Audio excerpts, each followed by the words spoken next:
On a lu un peu partout que vous étiez à 6 mois sans salaire. Est-ce que la situation a été réglée par votre pays ou alors c'est un entraîneur qui a faim qui conduit le Sénégal à la Coupe d'Afrique des Nations? C'est un entraîneur qui a faim qui conduit l'équipe nationale du Sénégal.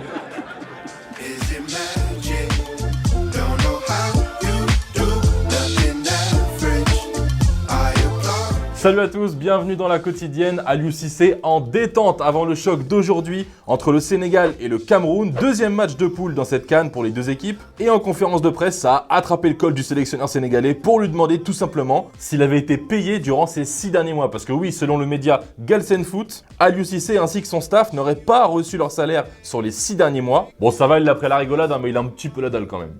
Et hier, j'espère que vous étiez devant la CAN parce qu'il y avait 3 affiches de zinzin. Tout d'abord, le carton du jour, la Guinée équatoriale qui a battu la Guinée-Bissau 4-2. On a aussi le droit à une petite clim à Abidjan avec la victoire du Nigeria 1-0 face au pays hôte, la Côte d'Ivoire. Alors pour l'instant, les éléphants sont 3e de leur groupe, donc bon, il n'y a pas le feu non plus, mais attention, parce que pour certains supporters, il n'y a pas 36 solutions pour gagner, il n'y en a qu'une seule. Et elle était en bord terrain hier d'ailleurs.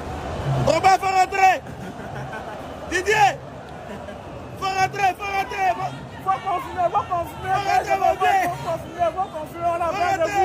Et dans le match du soir, l'Égypte n'a pas pu faire mieux qu'un match nul, 2 buts partout face au Ghana avec un joli doublé de Mohamed Kudus d'ailleurs pour les Black Stars. Mais surtout, gros coup dur pour les Pharaons puisque Mohamed Salah est sorti sur blessure en première mi-temps. Le sélectionneur Rui Vitória espère le revoir rapidement, mais ce matin, c'est Jürgen Klopp qui s'est exprimé sur la blessure de l'attaquant des Reds et il avait l'air un peu plus préoccupé.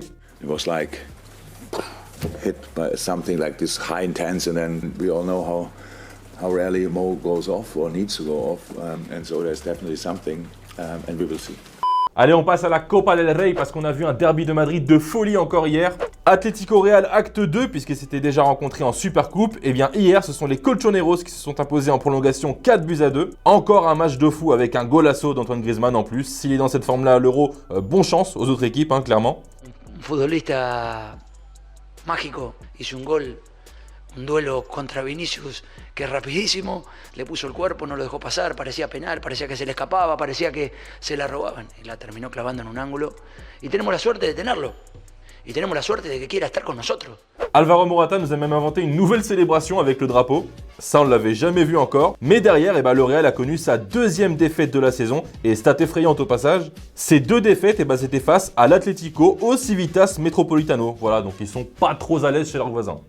Et de son côté, le Barça a failli se faire peur face à Salamanca, un club de 3e division. Victoire 3-1 des Blaugrana avec notamment un but et une passe décisive pour Jules Koundé. Et nous, on a kiffé le geste de Ferran Torres après le match qui a offert son maillot à Maria, une jeune supportrice qui l'avait croisée plus tôt à l'aéroport. Et elle a même eu le droit de faire une photo avec tout le vestiaire du Barça. Et Ferran Torres en a profité pour troller Pedri, comme ça gratuitement.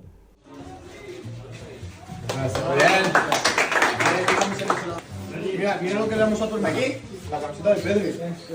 Esta no sirve nada, No, esta no sirve. Allez, on va s'envoyer un football vrai de qualité aujourd'hui l'équipe parce qu'on va parler que d'un seul match, je dirais même plus que le début du match, vous allez comprendre. Au Mexique, première division féminine, les Rayadas de Monterrey affrontaient Necaxa. À peine 8 minutes de jeu, ça tente à l'aube un peu facile qui va être capté bien sûr par la gardienne. Ah bah non, ça glisse, hein, ça fait 1-0, même le commentateur se marre.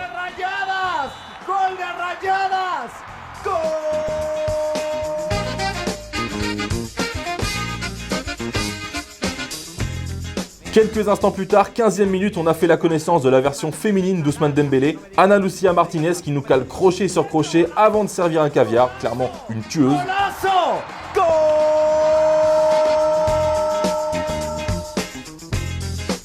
Et puis pour terminer le quart d'heure de zinzin, 5 minutes plus tard, on a eu le droit à cette frappasse comme on aime, lucarne opposée. C'est signé Dania Pérez, des bourdes, des golassos et au final Necaxa se sera pris 7-0. Voilà, bon, un petit cauchemar quand même.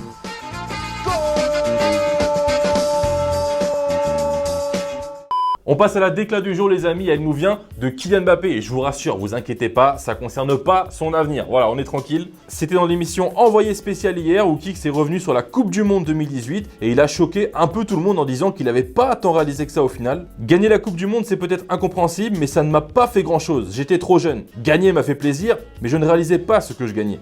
Et il y en a une autre qui a eu du mal à réaliser la carrière de Kix, c'est sa mère Faiza Lamari qui a même fait une comparaison improbable. Vous passez de Bondy au palace du Royal Monceau. Souvent en rigolant, je dis qu'on est les tuches. Bon bah maintenant on n'a plus qu'à attendre le remake des tuches au cinéma avec la famille Mbappé, hein. Et ça c'est carton assuré.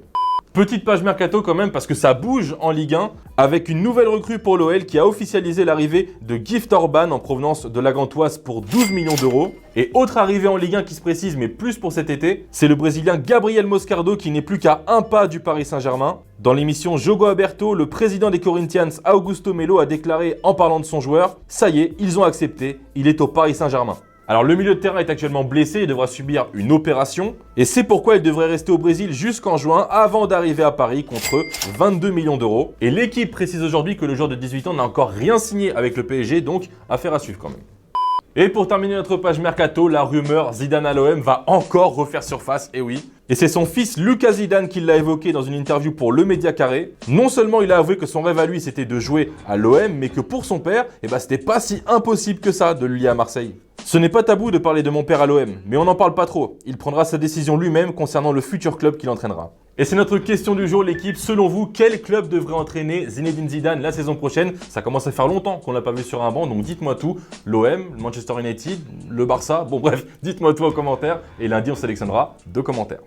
Et d'ailleurs, hier, Licia vous demandait dans quel club vous voudriez voir Karim Benzema. Et pour toi, Adrien, un retour à l'OL, ce serait génial. Ou alors en Angleterre, dans le top 4, Arsenal ou Newcastle. Et pour toi, Tino, tu penses que les souvenirs de Benzema à Lyon, ils doivent rester intacts et qu'il devrait plutôt retourner en Espagne ou alors en Angleterre à Manchester City. Alors Benzema sous Guardiola, ça moi j'avoue, j'achète. Mais il y en a un qui serait pas d'accord, c'est Erling, je pense. Et Julian non plus d'ailleurs. Donc bon, c'est un peu compliqué quand même.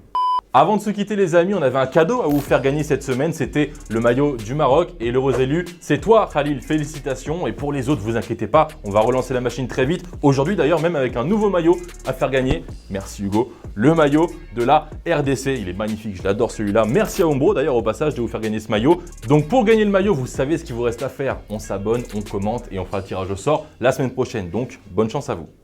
Et voilà l'équipe, c'est la fin de cette quotidienne. On n'oublie pas, demain, match important dans l'Euro de hand pour l'équipe de France face à l'Islande. C'est à suivre sur TFX dès 15h20 avec bien évidemment Grégoire Margoton aux commentaires. Voilà, donc quant à nous, on se quitte comme d'habitude en images et en musique. Prenez soin de vous et on se retrouve lundi. Ciao.